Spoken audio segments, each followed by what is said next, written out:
डरबै बरसा सा डरबै बरसा सा हम सावन में जब घर डरबै बरसा सा हम सावन में जब घर हम सावन में जब घर डरबै बरसा सा हम सावन में जब घर में डरबै बरसा सा पेंट गंजी गमछा लैबै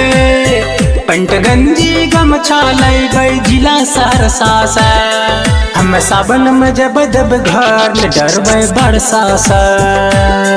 हम सावन में जब घर में डरबै बरसा सा डरबै बरसा सा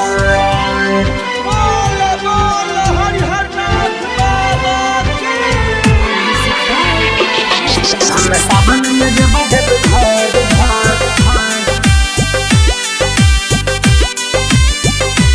डरबै बरसा सा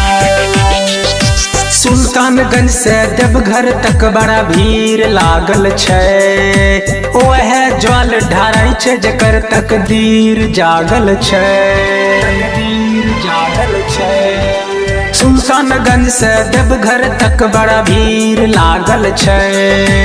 ओह जल ढारै छै जकर तकदीर जागल छै भोले बाबा के डमरू जब डम डम बाजै छै भाग जकर खुलै छै उ बम बम नाचै छै जब देवघर कहियो हमहूँ सोचै रहियै अरसा सा हम सावन में जब देवघर न डरबै बरसा सा हम सावन में जब देवघर न डरबै बरसा सा डरबै बरसा सा बोला बोला बाबा बैजूनाथ की हम सावन में जब घर डरबै बरसा सा रोड गली में कीचड़ छै एक बरसा बरसै छै तबो बीरू भाई के जाइल मनमा तरसै छै रोड गली में कीचड़ छै एक बरसा बरसै छै तबो बीरू भाई के जाइल मनमा तरसै छै ई बेर त हमर मोन नहीं गेल बिना रहते बोले बाबा के दर्शन नहीं कैल बिना रहते राइटर साखी के गाड़ी गेलै सन बरसा सा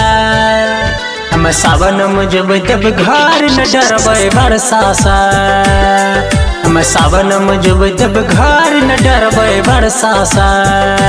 संगीत रिकॉर्डिंग स्टूडियो दिल्ली।